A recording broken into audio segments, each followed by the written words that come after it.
Ano ka ba naman, Eloy? Tara na nga oh. Huwag ka na nga magpakaladkad sa akin. Ako nahihirapan sa'yo eh. Huwag mo na nga lang kasi akong isama dyan, Austin. Bakit naman hindi? Alam mo naman na ikaw lang ang best friend ko. At saka kaarawan ko naman ngayon eh. Pagbigyan mo naman ako. Yun na nga eh. Ikaw lang naman may kaarawan sa atin dalawa eh. Bakit ba ako makikihati dyan sa regalo sa'yo ni Aling Gracia? Pwede ba? Uwi lang ako, Tisoy. Kasi alam kong NGSB ka. No girlfriend since birth. Pareho na tayong 21 kaya gusto ko rin na kung anong maranasan ko ngayong birthday ko, maranasan mo rin. Patigil-tigil ang lakad namin ng kaibigan kong si Eloy dahil nagpapabigat siya sa tuwing hihilahin ko na siya papunta sa bahay namin. Kaarawan ko ng araw na yun kung saan ay wala namang handa na magaganap sa bahay. Pero may regalo kasi si mama sa akin na isang babae. Dahil liberated ang pamilya namin ni mama. Dahil isang kano ang tatay ko na matagal nang pumanaw. Kaya ang iniregalo sa akin ni mama ay isang babae na pwede kong maikama ngayong birthday ko. At dahil alam kong virgin pa rin ang kaibigan kong si Eloy, siya kaagad ang naisip kong isama. Nang sabihin sa akin ni mama na magbitbit pa ako ng isa pang lalaki na gusto kong isama rin. Ikaw na lang, Tisoy. Alam mo namang allergic ako sa mga babae. Ano ka ba naman? Konting-konti na lang talaga mapagkakamalan na kitang binabae dyan eh. Bakla ka ba? Baka ako naman ang trip mo ha? Baliw. Hindi ba pwedeng ayoko lang? At saka, nakakaya kay Aling Gracia, no? Bakit ka naman mahihiya kay mama? Siya pa nga nagsabi na magdala pa ako ng +1 eh. Para naman sulit ang ibabayad niya ron sa babaeng iririgalo niya sa akin ngayong gabi. Nakakahiya pa rin. Huwag ka na nga masyadong maraming angal. Gusto mo ba na asarin kita palagi sa pagiging virgin mo sa edad na 21? Gusto mo ba ha? At saka hindi lang yun. Ipaparinig ko rin sa iba pa nating mga tropa sa bayan na hanggang ngayon hindi ka pa rin nabibinyagan. Grabe ka naman talaga sa akin, no? Ipapahiya mo pa talaga ako. Oo, hindi ako nagbibiro no. Ikaw na nga lang kasi ang tinutulungan, ikaw pang umaayaw. Tara na kasi. Siguradong masisiyahan ka rin dito. Basta ako mauuna sa babae ha. Wala na ngang nagawa pa si Eloy kung hindi ang magpahila sa akin nang higitin ko na siya ulit. Nasa may malayong parang ang bahay namin ni na mama. Malayo sa kalsada.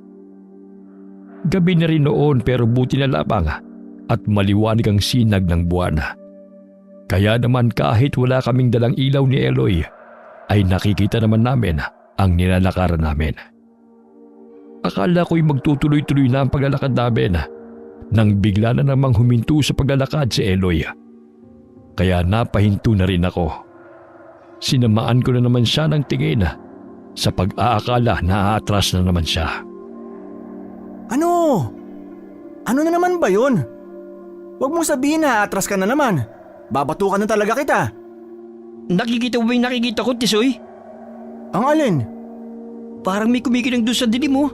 Tingnan mo. Ha? Saan? Ayun! Nilingon ko ang mapunong bahagi ng parang na tinuro sa akin ni Eloy. Wala naman akong nakita roon na kumikinanga. At ang tanging napansin ko lamang ay ang paggalaw ng mga dahon ng puno na para bang may dumaan doon na hangin. Wala naman Meron! Parang ang kulay ginto yung pagkakinang niya eh. Teka, puntahan muna natin. Gusto kong makita. Pep. Alam ko na yung taktika mo, Eloy.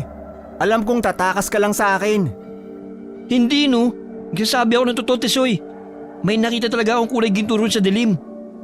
Wala nga akong nakita eh. Siguradong nagsisinungaling ka lang para makatakas ka. At saka, ipagpapalit mo talaga ang babae para lang dyan sa imahinasyon mo na ginto. Hindi ka na makakawala. Tara na! Pero meron talaga. Baka ginto talaga yung nakita ko eh. Sus! Ano naman ang gagawin ng ginto na yan sa gitna ng parang ha? Huwag mo na nga akong pinaglololo ko. Pero… Ay nako, tara na! Hindi ko na nga hinintay pa na makaangal si Eloy. Dahil mas lalo ko nang hinigpitan ang pagkakahawak ko sa braso niya at saka marahas na rin siyang hinila. Tuloy-tuloy lang ang pagkaladkad ko sa kanya hanggang sa makalipas ang ilang minuto, natanaw ko na ang bahay namin. Nakaramdam ako ng konting pagtataka nang mapansin ko na patay ang lahat ng ilaw sa bahay namin at nakasarado rin yung pinto. Lalo na tuwing gising pa kami ni Mama. Kaya hindi ko maiwasan na magtaka kung bakit ganun yun ngayon. Akala ko'y ako lamang ang nakapansin, pero napansin din pala yun ni Eloy. Bakit mukhang wala yatang tao dyan sa bahay niyo, Tisoy? Mukhang wala naman yata dyan si Aling Gracia eh. Hindi yan. Baka kasama lang yan sa sorpresa ni Mama. Sigurado ka? Oo, malabong umalis si Mama kasi siya mismo nagsabi na magsundo ako ng isa pang kaibigan at dalhin ko rito sa bahay. Kaya sigurado ako na parte lang yan ng sorpresa niya sa akin. Kaya tara na, pumasok na tayo. Hinila ko na ulit si Eloy para makapasok na kami sa loob ng bahay. Ako ang nasa unahan habang siya naman ang nasa bandang likuran ko. Hawak-hawak ko pa rin ang kamay ng kaibigan ko dahil baka mamaya ay maisipan pa niyang tumakbo. Kahit patay ang ilaw ng buong bahay, maliwanag pa rin ang sinag ng buwan mula sa labas. Kaya hindi kami masyadong nahirapan. Mama? Mama? Nandito na ho kami ni Eloy. Nasaan ka? Sinabi ko na nga be. Mukhang wala rito si Aling Gracia eh. Shh! Tumahimik ka nga. Huwag mo nga sirain ang excitement ko. Mama? Mama, nandito na kami. Mabuti naman dumating na kayo. Sabay kaming napalingon ni Eloy sa may divider ng bahay at kusina namin nang lumabas mula roon si Mama. Hindi ko masyadong makita ang mukha niya dahil sa dilim, pero alam kong siya yun. Medyo naningkit din ang mga mata ko nang makita ko na meron din siyang kasunod na figura ng isang babae na mas mababa ng konti kay Mama. Napangiti ako nang maisip ko na baka yun na yung babaeng ireregalo niya sa akin. Kaya naman hindi ko maiwasan na sikuhin ng konti si Eloy. Ayan na yung babae oh. Kasama na ni Mama. Sabi ko naman sa'yo eh. Ano ko ba? Kulang excited. Huwag mo nga akong idamay dyan. Buti naman at dinala mo ang kaibigan mo, Austin. Pinilit lang po ko ni Tisoy Aling Gracia. Huwag ka mag-alala, Eloy. Tsak na ikatutuwa mo rin naman ang mangyayari. Hoy! Napakapanira mo talaga. Hindi na kailangan. Kami na lang ang lalapit sa inyo. Nakita ko nang gumalaw ang figura ni Mama at noong babaeng kasama niya. At nang humakbang ito, saktong tumapat sila sa siwang ng bintana ng bahay namin, kaya nahagip sila ng sinag ng buwan. Doon ay otomatikong namilog ang mga mata ko nang makita ko ang kakaibang itsura ni Mama. Napaatras ako ng kusa. Mama? Ikaw ba yan? Bakit? Halimaw! Bakit mukhang halimaw si Aling Gracia? Huwag kayong matakot, mga iho. Huwag niyo na rin balaking pang tumakbo. Mama, anong ibig sabihin nito? At ikaw ba talagang mama ko? Bakit ganyan ang mukha mo? Halimaw ang mama mo, Tisoy! Tumakbo na tayo! Harangan mo ang pinto, Nika. Nabigla na lamang ako nang higitin ni Eloy ang braso ko. Itatakbo niya na sana ako palabas ng bahay. Pero hindi yun natuloy. Dahil sa isang iglap, bigla na lamang may lumipad sa may ulunan namin. Halos ikabulag namin ni Eloy ang kinang ng tumama sa mga mata namin nang biglang lumipad ang babaeng tinawag ni Mama na Nika. Mababa lang ang lipad dito, kaya kitang-kita namin ang ginintuang pakpak ng halimaw na yun. Napayakap na lamang kami ni Eloy sa isa't isa. Yan yung nakita kong kinang kanina sa may mga puno, Tisoy.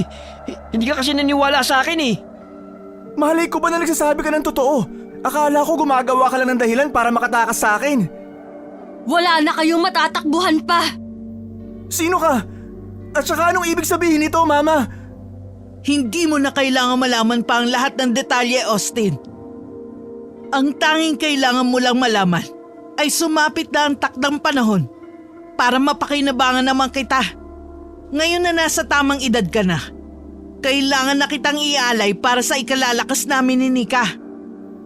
Hindi kita maintindihan, Mama. Huwag mo na akong tatawagin pang Mama, Austin. Simula sa araw na to, hindi na ako ang iyong ina. Hindi ko naman talaga kailangan ng anak na lalaki. Malas mo lang dahil hindi ka naging babae. Kung naging babae ka, minamahal at pinapahalagahan sana kita. Pero okay lang. Dahil alam kong darating naman ang panahon na magiging mahalaga ka rin sa akin. At ngayon na ang gabi na yon. Pero Ma, Ano ka ba, Tisoy? Hindi mo ba naiintindihan? Halimaw si Aling Grasa. Papatay ka niya para gawing alay. Mama ka pa ng mama dyan. Hindi ko pinansin ang sinabi at paniniko sa akin ng kaibigan kong si Eloy. Dahil nga nababalot na ng sakit ang dibdib ko. Dahil sa mga nalaman ko. Wala akong kaalam-alam na sa loob ng 21 taon, hindi naman pala ako mahalaga kay Mama. Hindi niya pala gusto ang pagkakaroon ng isang anak na lalaki. At ang mas masakit pa roon, hindi ko man lang nalaman sa loob ng mahabang panahon na may itinatago pala siyang nakakatakot na katauhan. Isa pala siyang halimaw. Naputo lang ang saglit na pag-e-emote ko nang biglang magsalita ulit si Eloy sa tabi ko. Kung saan ay hindi ko maiwasan na batuhan siya ng masamang tingin dahil sa sinabi niya. Mawalang galang na po. Halimaw. Aling Grasa, pwede na ho ba akong umalis? Kasi hindi niyo naman ho ako anak At saka, dinamay lang ho ako rito ni Tisoy. Ano? Sira ulo ka ba? Iiwan mo ako rito? Ayoko pang mamatay, Brad. Ikaw lang naman ang kailangan ng airmat mo Huwag mo na akong idamay. Hindi pa ako nakakatikim ng babae kaya ayoko pang mamatay. Teka, Sige ho, Aling Grasa. Aalis na ho ako Hahamulitin ko pa sana ang kamay ni Eloy para ibalik siya sa tabi ko at nang hindi siya makaalis. Kaso nga lang, hindi rin naman natuloy ang balak niyang paghakbang dahil matikas na humarang pa rin ang dalagang kauri ni Mama. Hindi katulad ni Mama, may pakpak ang dalagang nakaharang sa pinto. Kahit madilim ay kumikinang pa rin ang nakababa niyang pakpak. Kahit hindi ko masyadong nakikita ang mukha niya ng malinaw, sigurado ako na nakatingin siya ng diretso sa akin, lalo na kay Eloy. At sinong may sabi na makakaalis ka na? Miss Goldie, kung sino ka man, Miss, pwede bang huwag niyo na akong idamay rito? Kasi sabi ko lang, di ba, napilitan lang akong pumunta rito.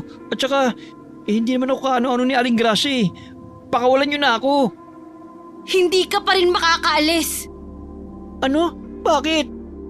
Dahil may dahilan din kung bakit pinasama kita rito.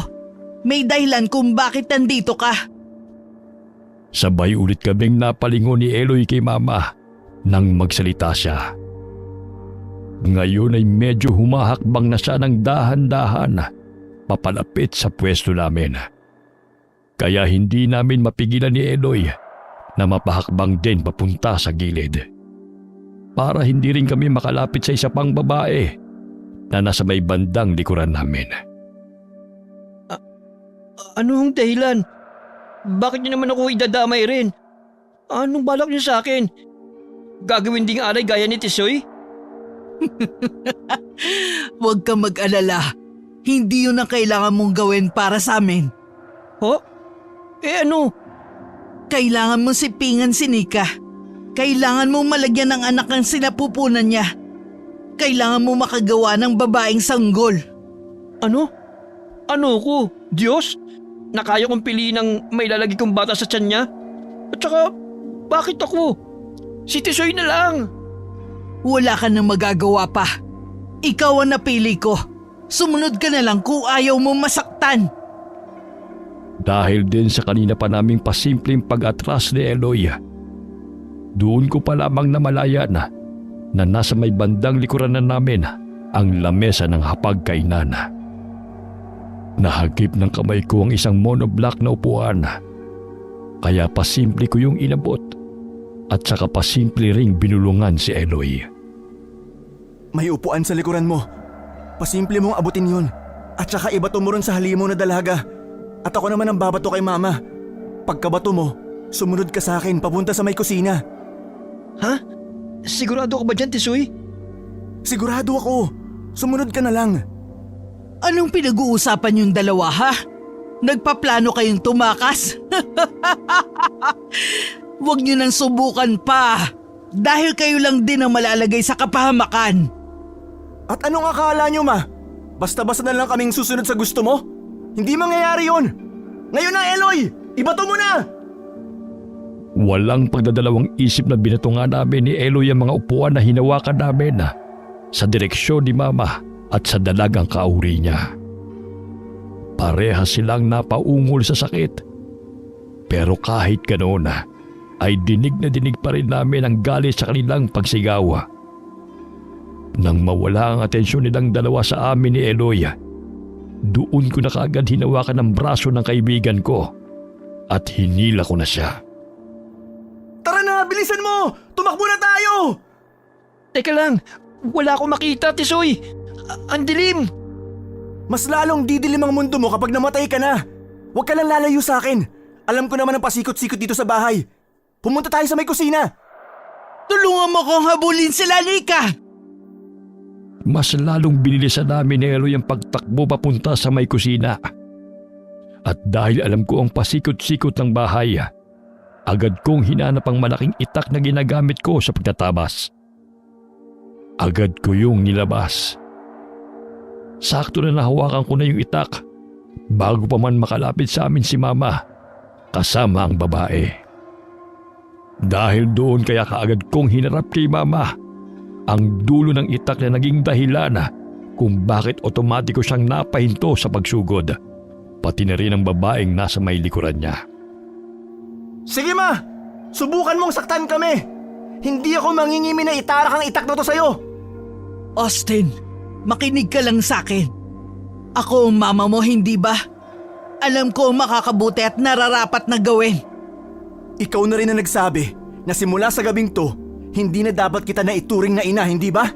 Kaya kahit masakit, gagawin ko ang sinabi mo. Hindi ako papayag na masaktan mo ko at ang kaibigan ko. Kailangan kong gawin to. Kailangan ko tong gawin, Austin. Sa tulong mo, mas lalakas kami. At sa tulong ng kaibigan mo, mas rarami ang lahi namin.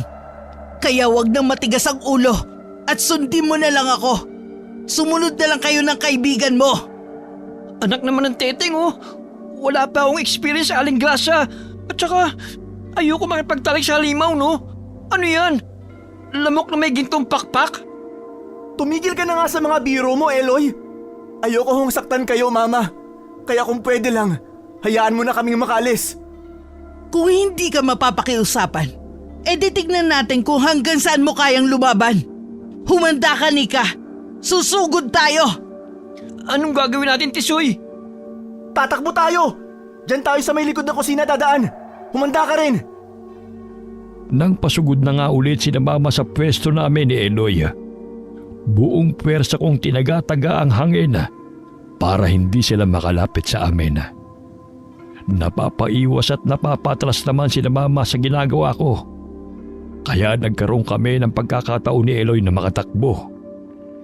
Hanggang sa marating na nga namin ang pintuan sa may likod ng bahay.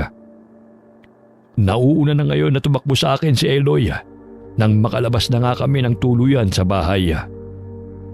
Palabas na rin sana ako nang biglang mahigit ni Mama ang leeg ng damit ko. Wala ka na matatakbuhan! Lumayo ka sa akin! Ah! Bitiwan mo ako! Tisoy! Mag-ingat ka! Huwag mo na akong pahirapan pa, Tisoy! Hindi mo makukuha ang gusto mo sa akin, Mama! Layuan mo ako! Buong puwersa kong tinulak si Mama papalayo sa akin. Dahil mas malaki ang katawan ko. Dahil na rin sa lahi kong kano. Napaatras si Mama. kaya tumama siya sa kasama niyang dalaga. Napahiga ng konti ang katawan niya roon sa babae. Masama ang tingin niya sa akin. Pero hindi ko na yun masyado pang pinansin dahil umiwas na ako sa kanya at tuluyan nang lumabas ng bahay. Ang malamig na simoy ng hangin ang agad na sumalubong sa amin ni Eloy. Lalo na't malalim na ang gabi. At kahit pa yata sumigaw kaming dalawa para humingi ng tulong, ay walang makakarinig sa amin dahil nasa gitna kami ng parang na walang ibang mga kabahayan sa paligid. Takbo lingon ang ginagawa naming dalawa sa takot na baka nasa likuran na namin si Mama at ang dalaga. Habang tumatakbo kaming dalawa ni Eloy, panay naman ang angal at sisi niya sa akin. Ano ba naman yan, Tisoy? Nadamay pa talaga ako sa gulong to dahil sa'yo. Ay, nako. Kung hinayaan mo na lang sana ako na wag na sumama, di na sana ako madadamay dito. Ngayon mo pa talaga ako sisisihin? Eh malay ko ba na may masamang plano pala si Mama? Ang hilig mo kasi sa babae. Dinamay mo pa ako. Eh hindi ko rin naman alam ang tungkol sa balak niyang gawin sa atin. Biktima rin ako. Wag mo na nga akong sisihin pa. Wala rin akong alam. Teka, huwag mong sabihin na katulad ka rin ni Aling Gracia na isang halimaw. Hindi no.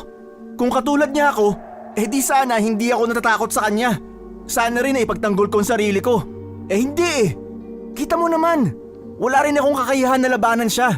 Gagawin niya pa nga akong alay, di ba? Ni hindi ko nga alam na may tinatago siyang ganong klase ng katauhan. Eh, sino naman yung isa pang halimaw na kasama niya? Kilala mo ba yun? Hindi. Hindi ko rin kilala yun. Ngayon ko lang nakita yun eh. Alam mo naman na laging wala sa bahay si Mama. Habang ako naman nag-aaral. Anong alam ko sa mga taong nakakasalamuhan niya kapag nasa school ako? Sa tingin ko, kamag-anak yun ni Aling Gracia eh. Pareho silang halimaw. Baka magkadugo sila. Wala kaming kamag-anak dito. Malabo yung sinasabi mo. Naputol ang pag-uusap namin ni Eloy habang tumatakbo. Nang maya-maya pa'y may narinig na kaming malakas na pagaspas ng mga dahon ng puno sa paligid namin. Lalo na kaming napatingala at napapalingon dahil alam namin na si Mama na yon. Hindi naman kami nagkamali dahil mula sa pwesto namin, tanaw na tanaw naming pareho ni Eloy. Ang kinang ng mga naglalakihan nilang gintong pakpak. Na sa tuwing natatamaan yun ng liwanag ng kabilugan ng buwan, ay nagbibigay yun ng gintong refleksyon sa mga mata namin. Mukhang nandyan na sila. Anong laban natin sa dalawang yun, Tisoy? May mga pakpak yan. Siguradong maabuti nila tayo kahit anong mangyari. Mga paalang meron tayo eh. Basta tumakbo lang tayo ng tumakbo. Huwag kang panghinaan ng loob. Eh saan naman tayo pupunta? Hindi naman pwedeng magdamag tayong tumakbo. Malayo pang kalsada rito sa tinakbuhan natin. Tatawid tayo dyan sa may kabilang ilog. Basta bilisan mo lang ang pagtakbo para hindi nila tayo maabutan. Mas lalo kong hinigpitan ang pagkakahawak ko sa itak na dala ko para anumang oras ay handa akong lumaban kapag naabutan nga kami ni Mama at ng dalaga. Kahit na pareho na kaming hingal ni Eloy, ay hindi pa rin kami tumigil sa pagtakbo. Naririnig pa rin namin ang malakas na pagaspas ng mga pakpak nila sa mga punong nadadaanan nila. Kasabay rin ang mga nakakatakot na ingay na nanggagaling sa kanila. Paminsan-minsan ay naririnig ko rin ang mahinang boses ni Mama na nanggagaling sa may itaas. Bumalik ka, Austin! Huwag mo na kami pahirapan pa! Bumalik ka na at ang kaibigan mo! Wala na kayong matatakbuhan pa! Hindi mo magagawa ang gusto mo sa amin, Mama. Pwede bang huwag niyo na ako idamay dyan, Aling Gracia? Si Tisoy na lang ho! Siya na lang po! Hindi ako masarap! Puro galis pa nga ako eh! Mauumay lang po kayo sa akin! Muli na namang sumama ang tingin ko kay Eloy habang patuloy pa rin ang pagtakbo namin. Ano ba? Halos ipagduldulan mo na kay Mama na ako lang ang patayin niya. Hindi ka talaga tunay na kaibigan. Kasi ayoko pang mamatay, Tisoy. Virgin pa ako. Di pumayag ka ng sumiping dun sa kasama niyang babae. Pagkatapos dun, pwede ka nang mamatay. Ayoko nga. Choosy ako, no? Kaya nga tumakbo ka na lang. Galingan mo sa pagtakbo dahil sa oras na madapa ka, iiwan talaga kita dyan. Ay, grabe siya, oh. Bumalik kayo! Hindi kayo makakatakas sa amin! Hindi na namin pinansin ang mga sigaw ni Mama dahil mas lalo naming binidesan ni Eloy ang pagtakbo. Narinig ko pa na may sinabi yung dalaga na kasama ni Mama, pero hindi ko yun masyadong naintindihan dahil sa lakas ng pagaspas ng kanilang pakpak. Hindi gaano kataasan ang lipad nila, kasing baba lamang ng puno ng nyog, kaya nangingibabaw rin ang tulog ng ginto nilang pakpak. Mga ilang sandali pa'y tinatawid na nga namin ni Eloy ang ilog. Malakas ang agos ng ilog, na hanggang sa tuhod naming dalawa ang lalim. Nang mga sandaling yun ay napansin ko kaagad na parang humupa na rin ang tunog ng pagaspas ng mga pakpak nila at napalitan yun ng tunog ng agos ng tubig. Kahit si Eloy mukhang napansin din na wala na ang mga sumusunod sa amin. Mukhang wala na sila. Hindi kaya napagod na sila sa paghabol sa atin? Hindi rin ako sigurado, pero kailangan pa rin nating maging alerto. Baka mamaya, huminto lang sila sa paglipad, pero nasa paligid pa rin pala sila at naghihintay lang ng magandang tiyempo para umatake. Delikado. Ibig sabihin, hindi tayo babalik? Mas maganda yata kung tahakin na natin yung tamang daan papunta sa may kalsada. Mas sigurado na makakahingi tayo ng tulong kapag nasa may kabahayan na tayo. Hindi tayo sigurado kung may mahingan tayo ng tulong dyan sa kabilang ilog.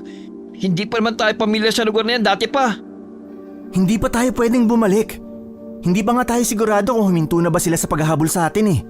Diretsuhin na lang muna natin tong ilog hanggang sa makapunta tayo sa kabila. Tutal nandito na rin naman tayo. Mas maganda nang sumugal dito. Sigurado ka ba talaga dyan, Tisoy? Oo, sigurado ako. Mas delikado kung babalik tayo. Sumunod ka na lang muna sa akin, Eloy. Pareho naman tayo ng gustong mangyari. Ang makaligtas sa dalawang halimaw na yun. Tara na! Alerto pa rin kami ni Eloy nang tuluyan na kaming makatawid sa may ilog. Palingalinga ako sa paligid. Buti lang talaga at wala nang gaanong puno sa dinaraanan namin. Kaya naman mas kita na namin ang lugar dahil sila ibibigay na liwanag sa amin ng buwan. Mahigpit pa rin ang pagkakahawa ko sa itak. Ngayon ay ako na ang nasa bandang hulihan habang si Eloy naman ang nasa unahan. Maya-maya pa, napansin ko na bigla siyang huminto. Kaya naman napahinto rin ako. Ano yun? Bakit ka huminto? Nakita mo ba sila ulit? Hindi. Nakikita mo ba yun, Tisoy? May bahay pala ron, oh. Ha? Teka, oo nga no. May bahay kubo pala dyan. Hindi ko alam na may nakatira pa pala sa gawin na ito ng gubat. Mukhang may tao rin sa loob dahil may nakabukas na ilaw. Saktong-sakto. Diyan tayo humingi ng tulong. Mabuti pa nga. Ngayon ay mas nauna na ako maglakad kay Eloy. Nang makalapit na kami mismo ni Eloy sa bahay, doon ko pa lamang nakita ang isang bungkus ng bawang na nakasabit sa may labas mismo ng pintuan. May krus din na gawa sa palaspas at meron din akong natanaw ng mga kawayan na matutulis ang dulo. Noong unay nakikiramdam lang muna kaming dalawa sa labas ng bahay. Pinakinggan ko pa nga muna kung may magsasalita mula sa loob. Pero nang wala naman akong marinig, doon pa lamang ako sunod-sunod na kumatok. Buong akala ko ay bubuksan kaagad ng tao sa loob ang pintuan para sa amin ni Eloy. Ngunit nagsalita muna ang boses ng isang matandang lalaki mula sa loob.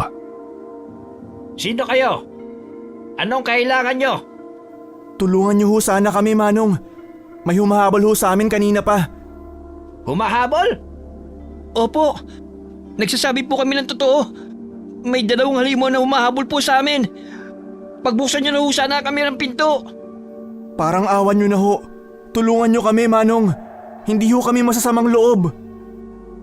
Akala ko talaga ay hindi kami pagbubuksan ng matandang lalaki. Dahil nanatili pang nakasaradong pinto sa loob ng ilang minuto. Hanggang sa maya-maya, medyo nakahinga na kami ng maluwag ni Eloy nang bumukas na ang pintuan. Agad na tumambad sa amin ng isang matandang lalaki na sa tingin ko ay nasa edad 50 na. May kaputian na ang ilang hibla ng buhok niya habang may nakabalot pa na puting panyo sa palibot ng kanyang buhok. Meron din ng kung ano-anong klase ng abubot ang nakasabit sa kanyang leeg. Hindi rin nakawala sa paningin namin ni Eloy ang bitbit niyang maliit na sibat. Kung ang mga sibat na natalaw ko sa labas ng bahay niya ay kasing tangkad ng isang tao, ang bitbit naman niya ay kasing laki lang ng binti ko. Pumasok kayo. Sige, pasok. Kailangan kong isara ulit ang pinto. Maraming salamat ho at pinapasok nyo kami rito sa bahay nyo, Manong. Mukhang sinuwerte lang ho kami na matagpuan namin ang bahay nyo rito sa kabilang ilog. Buong akala ho namin wala kaming makikita na ibang kabahayan dito. Wala talaga mga iho. Ito lang ang nag-iisang nakatirik na bahay sa lugar na ito. Mukhang sinuwerte lang pala tayo, Tisoy. Ako nga pala si Gustin. Mang Gustin na lamang ang itawag niyo sa akin. Ako naman ho si Austin, pero kahit Tisoy na lang ho. Ako naman ho si Eloy. Kaibigan niya ho ako. Sige, maupo na kayo. Ikukuha ko lang kayo na maiinom. Huwag kayong mag-alala. Ligtas kayo sa bahay ko. Nang bumalik ang matandang lalaki, ay may dala na siyang inumin. Si Eloy ang unang uminom, kung saan ay halos maubos niya ang laman ng tubig sa pitsyel. Hindi nagtagal ay umupo na rin si Mang Gustin sa harapan namin, kung saan ay diretso siyang nakatingin sa akin. Pwede niyo bang ikwento sa akin ang nangyari? Anong halimaw ang tinutukoy niyo kanina na humahabol sa inyo? Baka hindi ho kayo maniwala sa sasabihin namin Bakit naman hindi? Kasi kahit ho kami, hindi pa rin po kami makapaniwala sa mga nakita namin, Mang Gustin. Biruin niyo, lamok na may gintong pakpak, halimaw ho pala. Yung nanay ni Tisoy, biglang naging halimaw. Ang ganda-ganda kaya ni Aling Gracia. Tapos kanina, ang pangit. Parang tumanda yung mukha niya. Yung itim sa mga mata niya, ang liit-liit. Mas lamang yung kulay puti. Tapos may pakpak sila. Gintong pakpak ho yun. Tama bang narinig ko kanina na dalawa sila? Oo, Mang Gustin. Dalawa ho sila. Yung isa, dalaga pa ho. Mas bata ho yata sa akin ng ilang taon. Dahil maliwanag ang buong sala ng bahay kubo, hindi nakaligtas sa paningin ko nang makita ko na napakuyom ang kamao ni Mang Gustina habang nakapatong yun sa kanyang tuhod. Sa nakikita ko ay parang nagagalit siya. Naputol lamang ang katahimikan sa pagitan naming tatlo nang biglang magsalita ulit si Eloy. Naniniwala ho ba kayo sa amin, Mang Gustin? Oo, naniniwala ako. Alam na alam ko kung anong klaseng halimaw ang tinutukoy ninyo. Halimaw na may gintong pakpak. Mandurugo ang tawag sa kanila. Mandurugo ho? Oo, tama kayo nang narinig. Ang mandurugo ay isang angka ng aswang. Pero ang kaibahan lang, ang mga mandurugo ay nagmumula lang sa angka ng mga kababaihan. May taglay silang kakaibang ganda na ginagamit nila para makapang-akit ng mga lalaking mabibiktima nila. Hindi lamang ang ganda nilang nakakaakit sa kanila, dahil pati ang gintong pakpak nila, malakas din nilang sandata para malapitan sila ng kanilang target. Tama ho kayo. Munti ka na rin talaga akong matarget ng gintong pakpak na yun kanina Sabihin mo, gahaman ka kasi. Mga lalaki kadalasan ang binibiktima nila. Nangaakit sila ng lalaki para masipingan sila. Nang sa ganon, ay maagawa sila ng sanggol na babae na pwedeng magparami sa lahi nila. Pagkatapos nilang makuha ang gusto nila sa lalaki, papatay nila ito sa pamamagitan ng pagsipsip nila ng dugo rito. Masyadong malinaw ang pagpapaliwanag ni Mang Gustina. Kaya bawat salita niya ay tumatatak talaga sa utak ko. Alam ko na nagsasabi siya ng totoo dahil gano'n na gano'n ang plano ni Mama sa amin ni Eloy kung nagkataon na nahuli niya kami. Teka, paano niyo nalaman ang lahat ng yun, Mang Gustin? Kasi tama yung sinabi nyo. Ako nga ho yung gusto nung isang dalagang mandurugo eh. Sabi ni Aling Gracia, kailangan may mangyari sa amin. Ang sa akin lang, bakit ako? Bakit ako pang napili, di ba? Nagkukwento ka ba? Para nagyayabang ka na lang yata dyan eh. Hoy, hindi naman ako nagyayabang ha. Nagsasabi naman ako ng totoo no. Ako naman talaga ang pinili ni Aling Gracia para masilpingan yung kasama niyang dalaga. Tapos ikaw, gagawin niyang alay. Kaya bakit ako? Dahil ba gwapo ako? At alam ni Aling Gracia na pwedeng maging magandang lahi na may bibigay ko sa anak namin? Di ko gets eh. Nagyayabang ka nga. Tumahimik ka na nga lang. Baka mabatukan pa kita. May rason kung bakit ikaw ang napili at hindi si Tisoy. Ano hong rason? Mabibigla ka sa pwede kong sabihin. Pero ito ang katotohanan, iho. Ano hong katotohanan yan, Mang Gustin? Nakapatid mo ang kasamang mandurugo rin ni Gracia. What the fuck? Ano ho? Kapatid? Bigla akong natigilan sa sinabi ni Mang Gustin. Hindi ko kasi alam kung maniniwala ba ako sa kanya o hindi. Paano naman kasi ako maniniwala sa mga sinasabi niya? Samantalang ngayon pa lang niya ako nakilala. At isa pa, ngayon ko lang din siya nakilala. Pero sa paraan ng pananalita niya, ay parang kilala niya ako at si Mama. Nagsasabi ho ba kayo ng totoo, Mang Gustin? Paano naman ho magiging kapatid ni Tisoy yung dalagang mandurugo? Isang anak siya ni Aling Gracia. At saka, hindi rin naman Tisoy yung babae. Dahil magkapatid lang sila sa ina. Kilala niyo ho bang nanay ko? Bakit ho parang kilala niyo siya? Kilala ko talaga si Gracia. Dati ko siyang kasintahan. Muntikan na rin niya ako maging biktima. Matapos siyang makuha ang gusto niya mula sa akin, ang mabuntis ko siya. What? For real? Ano ba? Ang ingay mo, Eloy. Aba, nabigla ako sa revelation eh. May kapatid ka pala? What a chismis. Alam kong mahirap paniwalaan. Pero totoong sinasabi ko. Nakatakas lang ako noon mula sa balak niyang pagpatay sa akin. Ang kasama niyang babae kanina, siya ang bunga ng pagsasama namin. Si Nika. Anak ko siya. Anak niyo ho yung babaeng yun? Oo.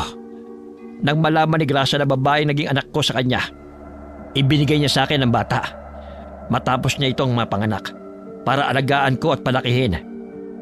Mahigpit niyang sinabi na kukunin din niya si Nika kapag tumungtong na ito ng tamang edad na 18. Gusto ko nang itakbo noon si Nika at magpakalayo-layo na para hindi niya na kami mahanap pa. Pero hindi ko magawa. May koneksyon na mag-ina dahil ipinanganak naman durugo si Nika. Na kahit gusto ko siyang palakihin ng normal, malabo nang mangyari. May koneksyon na mag-ina dahil pareho silang mandurugo. Si Gracia lang daw ang papakinggan ng anak ko. Kaya ang tanging magagawa ko lamang, palakihin siya sa kabutihan. Palakihin sa kabutihan? Parang hindi naman ho, kasi aray, ba't ka ba naninikot, Tisoy? Tumahimik ka na lang kasi. Ang daldal mo. Maniwala man kayo o hindi, pinalaki ko ng maayos ang anak ko.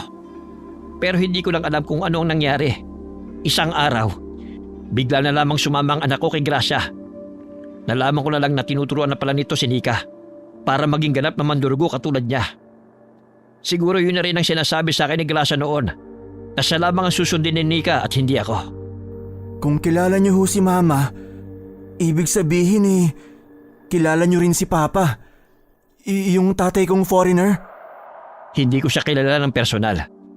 Pero nabanggit siya minsan sa akin ni Gracia nung magkarelasyon na kami. Sinabi niya na iniwan lang siya biglaan ng lalaking yon. Pero nang malaman ko na isang mandurugo pala si Gracia, kung saan ay pinapatay niya ang mga lalaki sa buhay niya matapos siyang makuha ang gusto niya mula rito, na maging ako'y naranasan ko rin. Nasisiguro ko na pinatay ng mama mo ang papa mo, Tisoy. Sigurado ako na hindi totoong iniwan siya ng papa mong kano.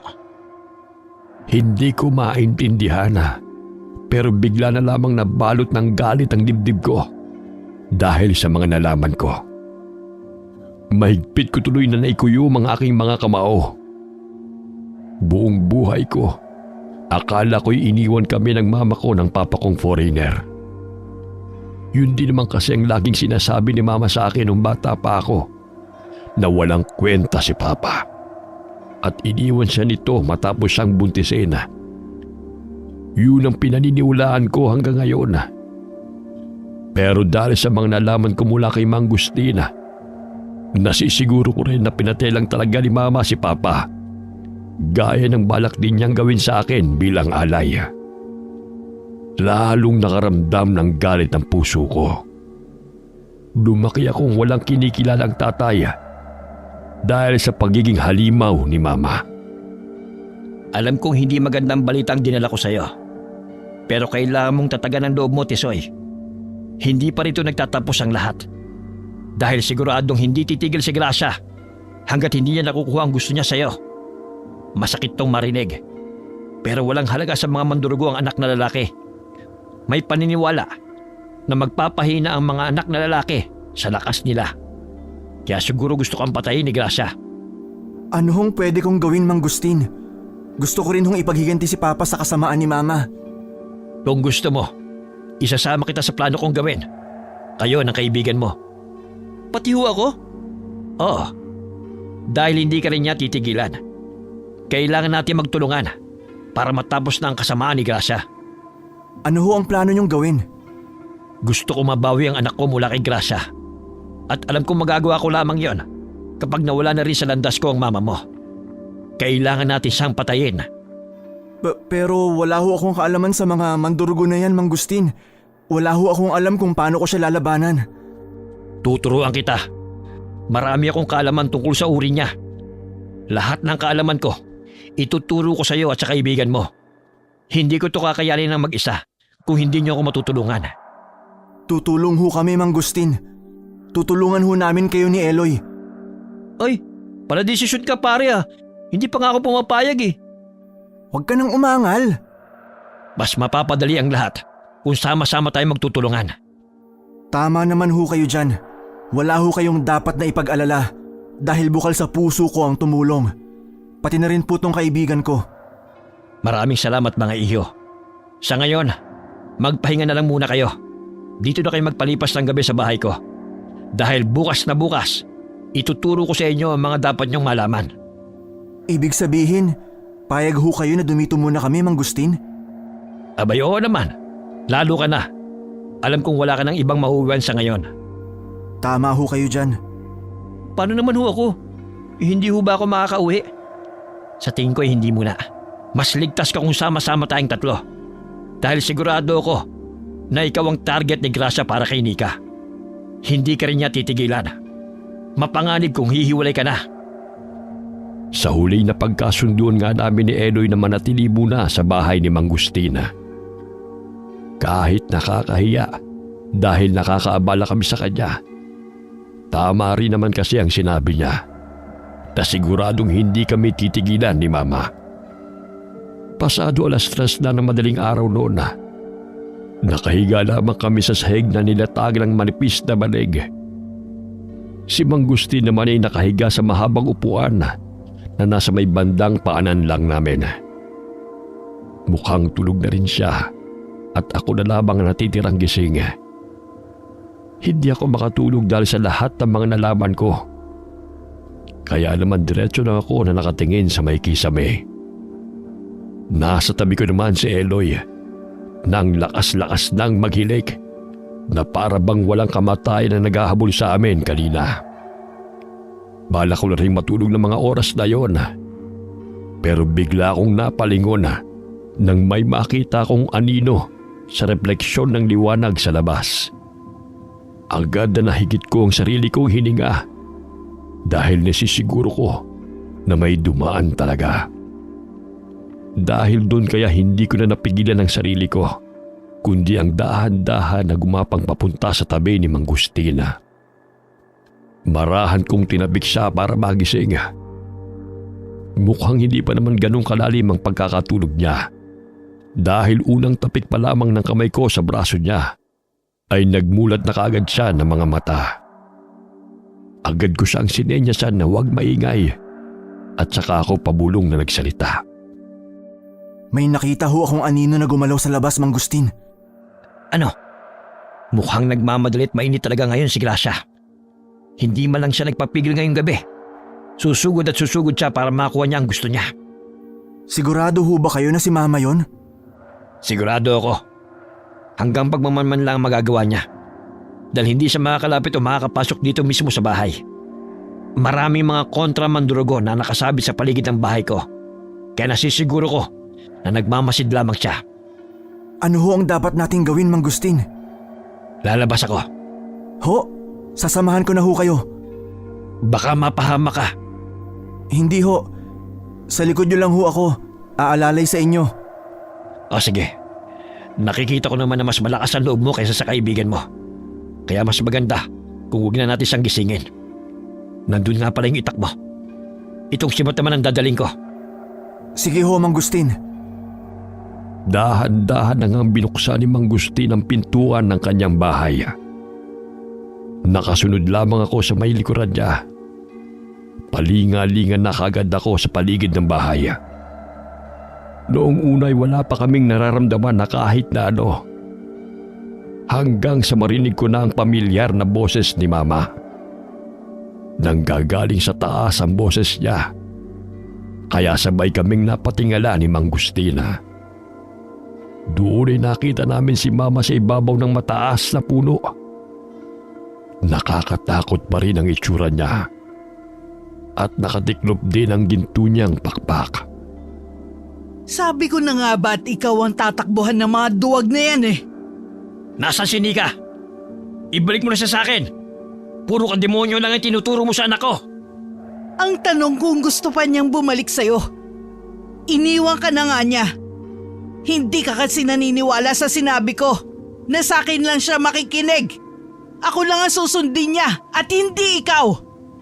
Kaya kung ako sa'yo, huwag ka na rin makialam pa rito. Ibalik mo na sa akin si Austin at ang kaibigan niya. Para ano? Para gawan mo rin sila ng masama?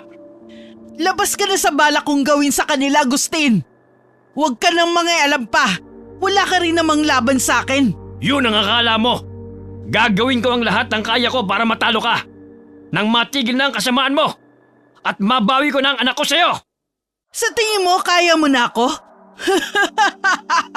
Nagpapatawa ka yata. Nagawa ko ng makaligtas sa'yo noon. Kaya nasisiguro ko na makakaligtas din ako sa'yo. Pati na rin ang mga binata na ito. Tingnan natin kung hanggang saan ang tapang mo. Sa isang iglap ay bigla na lamang tumalon si Mama mula sa itaas ng puno. Otomatiko akong napatras nang ibinuka ni Mama ang malaki niyang gintong pakpak na ginamit niyang panghampas kay Mang Gustin. Nakita ko na tinamaan si Mang Gustin sa kanyang tiyana. Pero daplis lamang yun kaya hindi niya yun masyadong ininda. Matanda ka na nga. Ang bagal-bagal mo ng kumilos. Pero gusto mo pa rin akong labanan. Lalabanan kita at hindi kita aatrasan. Kahit gaano ka pa kalakas. Kung ang anak ko ang pinag-uusapan dito, hindi ako susuko. Talaga lang ha? Eh di sige. Subukan natin kung mababawi mo pa ang anak mo kapag nasa hukay ka na. Muling ginalaw ni Mama ang pakpak niya para hampasin ulit si Mang Gustin. Pero naging mabilis na ang galaw ng matanda. Dahil kagad siyang nakailag. Ipinangsangga ni Mang Gustin ang hawak niyang maliit na sibat kay Mama.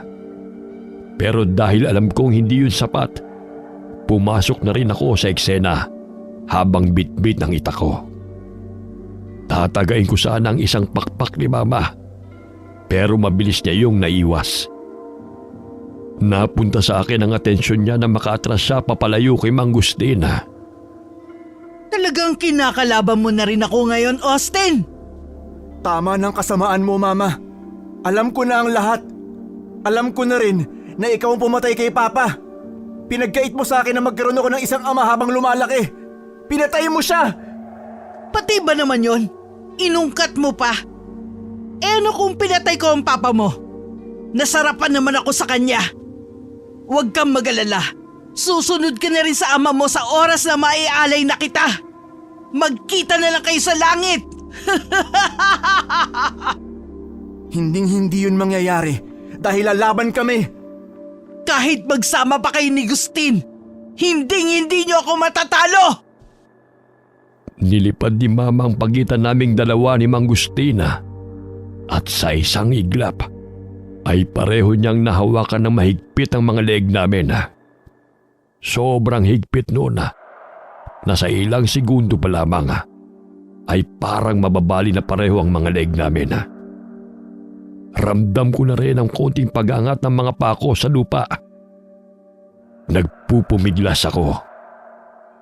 Pero ramdam ko ang panghihina ng braso ko para maiangat sana ang itak na hawak-hawak ko. Pilit namang itinataas ni Mang Gustin ang hawak niyang sibat. Nasa ganong sitwasyon kami nang biglang may sumigaw mula sa dilim. Boses ng dalagang kasama ni Mama. Nay! Tama na yan! Kailangan na nating umalis! Anong ginagawa mo rito? Hindi ba't sinabi ko na sa bahay ka lang? Sinundan ko ho kayo! Huwag kang mangialam dito, Nika. Papatayin ko na silang pareho. Wag, Nay! Magbubukang liwayway na! Hindi mo nakakayanin! Umalis na tayo!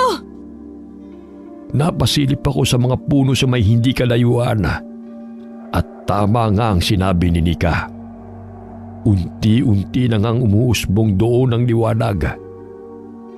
Napansin ko na napatingin din doon si Mama, kung saan ay kitang-kita ko ang gulat at medyo takot sa ekspresyon niya nang makita niya ang konting liwanag. Doon palang mabilis na binitiwan ni Mama ang mga leeg namin ni Mang Gustina, kung saan ay mabilis na napalhod ang matanda sa lupa na agad ko namang dinamayan. Lumayo na rin si Mama sa amin, pero nakatingin pa rin siya ng matalim sa amin ni Mang Gustin. Hindi pa tayo tapos. Babalik ako at babalikan ko kayo. Sa pagbalik ko, papatayin ko na kayong pareho. Tara na, Nay! Nika! Nika, anak ko! Bumalik ka na kay tatay! Pakiusap! Itinaas ni Mang Gustin ang kamay sa direksyon ng anak niya na kahit malayo ito sa kanya ay para bang pilit niya itong inaabot. Napansin ko na napatingin ang dalaga sa tatay niya. May nakita akong awa sa ekspresyon ng mukha niya, pero mabilis ding napawi dahil nahigit na rin siya ni Mama para makaalis na. Kinabukasan, kita ko ang lungkot sa mga mata ni Mang Gustin habang ginagamot niya ang nadaplisan niyang tiyana. Nagtanong pa si Eloy kung may nangyari ba habang natutulog siya, pero hindi ko na lang yun sinagot pa. Maghanda kayo! Lalo ka na, Tisoy! Tuturuan kita ng mga dapat mong malaman tungkol sa mga mandurugo at kung paano natin siya matatalo. Nakahanda na ho ako, Mang Gustin. Ano naman hong gagawin ko? Meron na akong naisip na magagawa mo. At malaking bagay yon, Eloy. Kaya ihanda mo rin ang sarili mo. Huwag ho kayong mag-alala, Mang Gustin. Tutulungan ho namin kayo sa abot na makakaya namin ni Eloy. Salamat, Tisoy. Matapos kaming kumain ng umagahan, ay nagsimula na ngang ituro sa akin ni Mang Gustin ang mga dapat kong malaman. Si Eloy naman ay nakikinig lang din sa tabi ko habang kumakain pa rin. Napansin ko kagabi na balak mong puntiryahin ang pakpak ng mandurugo. Iwasan mo na lang ang pakpak nila dahil kahit anong gawin mo, hindi mo yan masasaktan o masusugatan. Yun ang pinakamalakas nilang sandata. Totoo ho bang ginto ang pakpak na yun? Totoo yun. Pero sa oras na mamatay ang mandurugo, natutuyo ang pakpak nila at nagiging itim. Kaya mawawalan din ang saysay ang gintong pakpak nila kapag nawalan na sila ng buhay. Ha? Akala ko po naman ginto na pwede nating isanla kapag namatay na sila. Gahaman ka talaga. Akala ko lang naman eh. Tandaan nyo rin na bukang liwayway ang kahinaan ng mga mandurugo. Pero malakas naman sila tuwing hating gabi. Dumodobling lakas nila sa mga oras na yon. Kaya kailangan din natin magdoble ingat. Paano ho ba natin sila mapapatay, Mang Gustin? Sa pamamagitan ng pagtarak ng sibat sa kanilang dibdib. Pero ito ang pinakamahalaga na dapat niyong malaman. Kahit patarakan nyo ang mandurugo ng sibat, mawawala ng silbi yon kung hindi mo yun gagawin sa bukang liwayway. Ano hong ibig yung sabihin? Gagaling at gagaling pa rin ang sugat nila kapag tinarakan mo sila sa panahon na malakas sila. Kailangan mong gawin ang pagtarak kapag saktong bukang liwayway na. Dahil doon sila hindi gagaling at sa oras na matamaan ng sinag ng araw ang sugat nila, yun na magiging katapusan nila. Masyado palang komplikado ang pagpatay sa mga mandurugo dahil may mga oras pang kailangan. Oo, timing lang naman ang kailangan natin. Pagkatapos nun, magiging madali na ang lahat. At dahil mabilis kang kumilos, Tisoy, sa'yo ko iaatang ang pagtarak ng sibat sa dibdib ni Gracia. Teka, kaya mo bang gawin yun, Tisoy? Mama mo pa rin si Gracia. Baka panghinaan ka ng loob o baka bigla kang umatras. Oo nga. Kaya mo ba, Tisoy? Dahil kung hindi, ako na ang gagawa. Kaya ko ho. Siya ang nagsabi na hindi ko na siya dapat ituring na ina. At dahil sa nalaman ko rin na siyang pumatay sa papa ko, mas lalong dumoble ang galit ko sa kanya. Kaya ako na ho ang gagawa. Sige, ang gagawin ko naman, maglalagay ako ng bitag na lambat para sa anak ko. Nang sa ganon, hindi niya matulungan si Gracia kung sakali man na tuluyan na talagang nalaso ng isip niya. Ano naman ho ang gagawin ko, Mang Gustin? Hindi sumagot si Mang Gustina. Sa halip ay tinitigan niya lamang si Eloy. Kahit ako'y hindi ko rin alam kung ano bang gagawin ni Eloy. Kaya hindi na rin ako sumabat pa. Matapos ang lahat ng paghahanda, hinihintay na lamang namin ang tamang oras. Nang sumapit ang 3:00 ng madaling araw, nakatali na sa puno ng niyog si Eloy. Binuhusan siya ni Mang Gustin ng dugo ng baboy na naging dahilan kung bakit napaduwal si Eloy. Pati ang mukha niya at katawan niya ay nababalutan na ng dugo ng baboy. Gusto kong matawa sa itsura ng kaibigan ko, pero masyadong seryoso ang mga nangyayari, kaya pinigilan kong matawa. Sabi ni Mang Gustina, yun daw ang pantawag sa mga mandurugo. Kaya sigurado siya na maya-maya lamang ay darating na si Mama. Ang baho! Kung alam ko lang na ito palang tulong na tinutukoy nyo, hindi na sana ako pumayag na tumulong. Huwag kang ngang umangal pa dyan, Eloy. Wow! Ikaw kaya ang gawing pain dito. Ipapain nyo lang pala ako sa mga mandurugo na yun. Dahil ikaw lang ang paniguradong hindi sasaktan ni Gracia. Hindi ikaw ang punter niyang patayin ngayong gabi. Kaya magiging ligtas ka pa rin kahit na nakatali ka lang dyan. Pero natatakot ako, Mang Gustin. Punong-puno ng dugo tong mukha ko. Paano kung pagkamalan ako ni Aling Gracia na si Tisoy? Baka mapatay ako ng wala sa oras. Pwede ba linisin niyo ng konti itong mukha ko? Para naman di siya magkamali. Ang daming arte. Diyan ka na nga. Pupwesto na ako dun sa may lambat. Teka, uy! Saglit lang! Bumalik kayo! Ay, buwisit! Pumwesto na ako sa may lambat na bitaga dahil ako ang huhuli kay Nika. Nasa madilim na bahagi yun ng mga puno. Kaya naman natitiyak ko na hindi ako makikita roon sa pwesto ko. Si Mang Gustin naman ang haharap kay Mama. Minuto na lamang ang hinihintay naming lahat. Nang maya-maya ay narinig na namin ang pagaspas ng mga pakpak sa hipapawid. Lihim akong napatingala habang hawak-hawak ang lubid ng bitag. Nakita ko na roon ang kumikinang na pakpak ni na Mama at Nika. Sabay rin silang lumapag sa lupa habang nakaharap kay Mang Gustina. Nakatalikod sila sa may pwesto ko. Ang lakas talaga ng loob mo para tawagin pa kami mismo para pumunta rito? Ano akala mo? Hindi kami kusang babalik? Ibalik mo na ang anak ko, Gracia! Nika, anak, bumalik ka na sa akin! Sige, pakiusapan mo ang anak mo kung talagang babalik pa siya sa'yo, Agustin! Anak! Nika! Bumalik ka na! Bakit ho ba kasi kayo nangingialam, patay? Huwag niyo na ho kaming pigilan pa ni nanay. Baka mapahamak lang kayo. Baka? Anong baka? Talagang mapapahamak siya kung sasalungat at kukontra siya sa mga plano natin, Nika. Kaya mamili ka, Agustin. Ibibigay mo sa akin si Tisoy at ang kaibigan niya? O dadanak na ang dugo rito? Hindi kita aatrasan, Gracia. Gagawin kong dapat at tamang gawin. Yun ay yung patayin ka. Pues, makakalaban mo kami pareho ni Nika. Yun ba ang gusto mong mangyari? Kung yun ang dapat gawin. Sige, matigas ka ha. Nika, ikaw na ang bahala sa lalaking nakatali. Kunin mo siya at iuwi para makasiping mo na siya. Ako na ang bahala dito kay Gustin.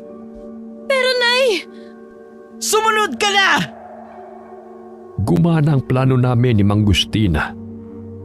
Tamang hinala niya na uunahin nilang kunin si Eloy. Kaya naman tama lang din na doon nakalagay malapit kay Eloy ang bitag. Mas lalo kong hinigpitan ang hawak sa lubid para sa oras na matapakan na ni Nika ang lambat nang hindi niya napapansin. Iaangat ko na lamang ang lambat para mahuli siya. Binantayan ko ng mabuti ang bawat paghakbang ng paa ni Nika. Naghihintay na tumapak siya sa lambat. Nagsisisigaw na si Eloy ng mga sandaling yun na, Wag! Wag kang lalapit! Hindi ako masarap! Promise! Puro garis nga ako eh! Wag na ako! Iba na lang! Ay, ang duwag talaga ng hinayupak na to. Baka masabi pa niya na may bitag. Malaking problema yun. Kailangan ko nang mahuli si Nika. Wag! Wag kang lalapit! Tisoy! Tisoy, tulungan mo ako! wala nang makakatulong pa sa'yo. Kung ayaw mong masaktan, huwag ka nang pumalag pa. Wag! Wag, please! Nang makita ko na tumapak na nga si Nika sa mismong lambat, doon ko na buong lakas na hinigit ang lubid. Umangat ang lambat, kaya naman nasalo siya doon hanggang sa umangat na rin siya sa lupa. Huli ka! Pakawalan niyo ako! Nanay! Nika! Nanay, tulungan mo ako rito! Nagpapapalag si Nika mula sa kanyang pagkakahuli sa lambat. Pero alam kong wala na siyang magagawa pa roon. Kaya naman mabilis ko nang itinali sa may puno ang lubid para hindi siya bumagsak. Pagkatapos noon ay iniwan ko na siya roon at saka pasimple nang nilapitan si Mang Gustin at si Mama na naglalaban na ng mga oras na yun. Galit na galit si Mama dahil gusto niyang pakawalan namin si Nika. Pero nagmatigas si Mang Gustin.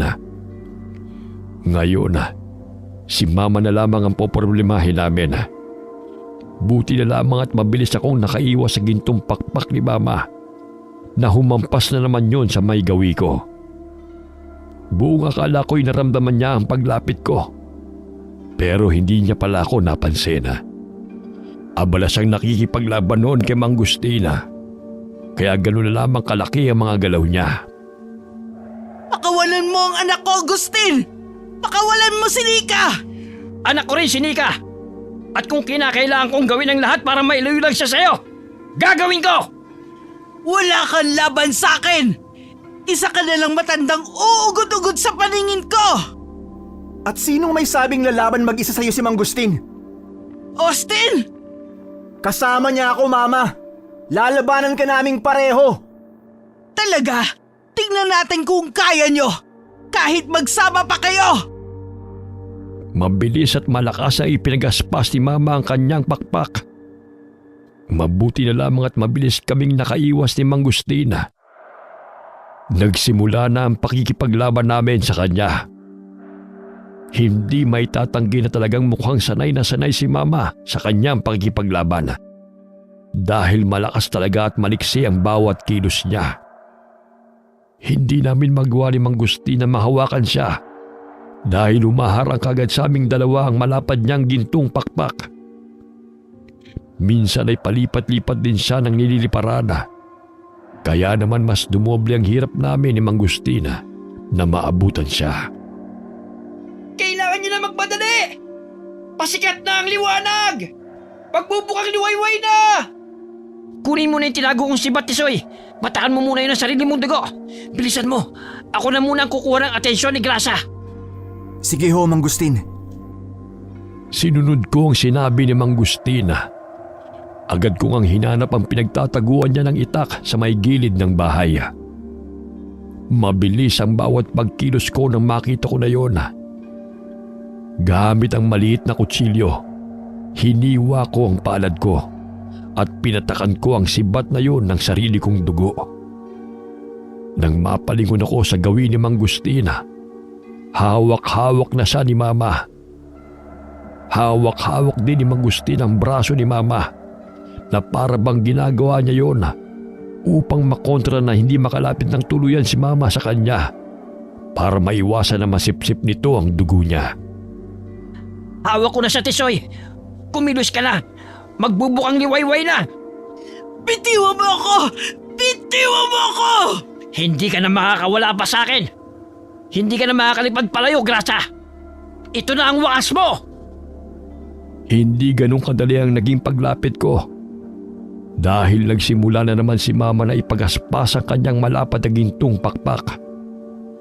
Wala tuloy ako magawa kundi ang umiwas. Hindi nagtagal. Nabalibag na rin niya si Mang Gustin papalayo.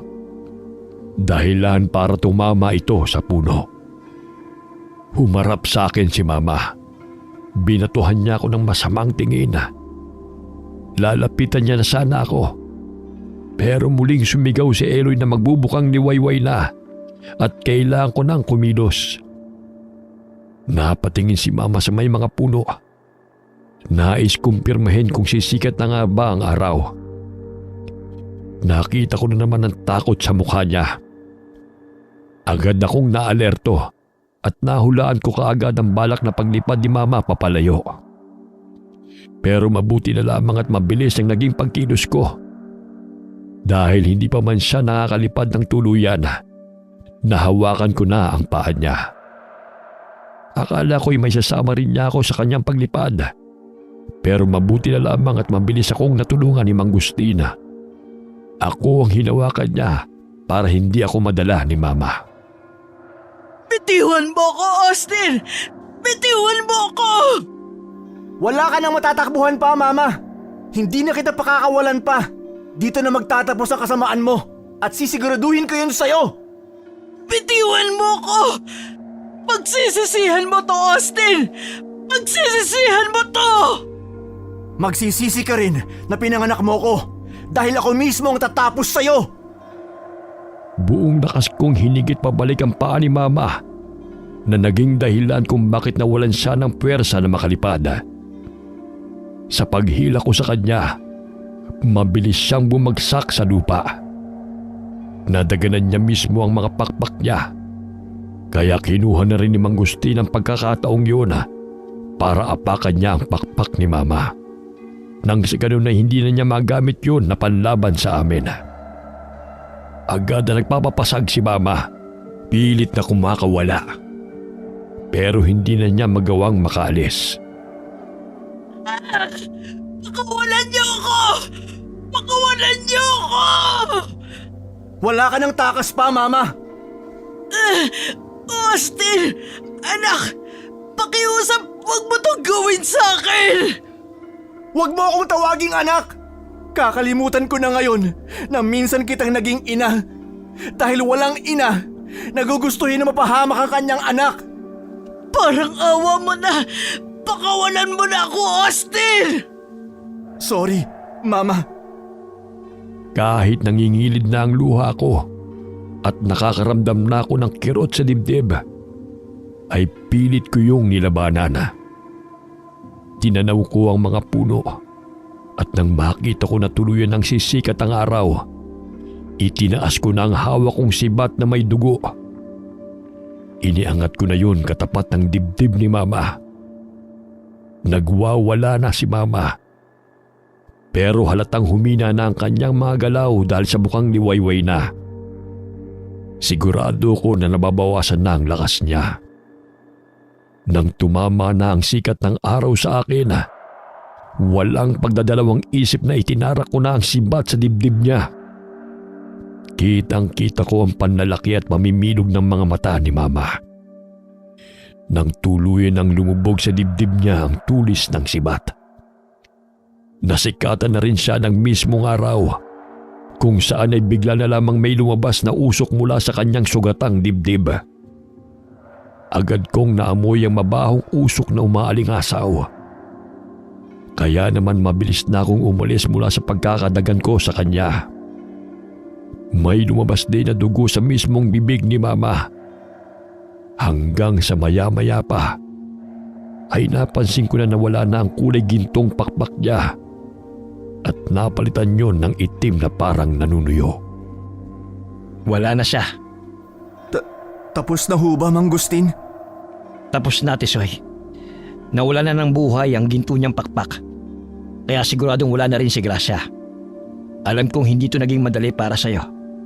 Kung gusto mo, maiwan na muna kita dyan. Pwede ko ho ba siyang ilibing? Oo naman. Huwag kang mag-alala. Bibigyan natin siya ng maayos na libing. At aalayan din natin ng dasal. Salamat ho, Mang Gustin. Salamat din sa'yo, Tisoy. O sige, iiwan na muna kita dyan. At papakawalan ko lang din ang anak ko. Sige po. Nang maiwan nga ako sa tabi ni Mama, hinawakan ko na lamang ang kamay niya.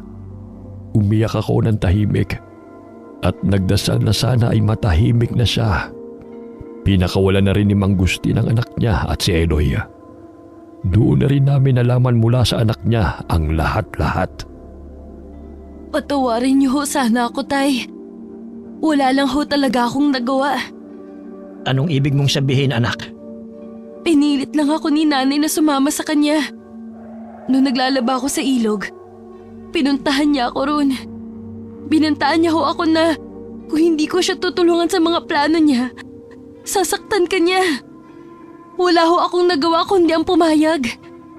Ayoko hong masaktan niya kayo. Kaya napilitan akong pumayag sa mga gusto niya. Sinasabi ko na nga, be. Tama ang nararamdaman ko na may mali. Alam ko sa sarili ko na napalaki kita ng tama. Kaya malabo na sumama ka sa kanya ng kusa. Pasensya na rin sa inyong dalawa, Kuya Austin. Wala yon. Ang mahalaga, ligtas ka na. Masaya ako na nakawala ka na rin sa pagiging bihag ni Mama. Teka, hindi ka rin ba magpapasalamat sa akin, miss? Malaki rin ang naitulong ko, no? Maraming salamat din sa'yo, Eloy. Walang anuman. Huwag ka nang babalik sa pagiging lamok, ha? Mandurugo pala. Maganda ka pa naman kung wala ka sa itsura ng halimaw mo, eh. Ang ganda-ganda mo. Tumigil ka nga dyan, Eloy. Totoo naman sinasabi ko, eh.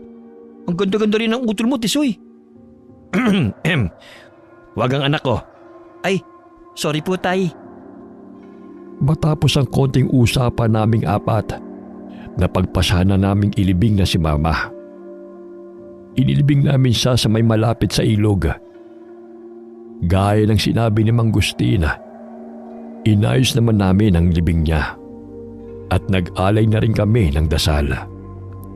Pagkatapos noon ay inalok ako ni Mang Gustin na doon na lamang manirahan sa kanila kasama siya at si Nika. Dahil ayaw niya raw akong mapag-isa sa buhay.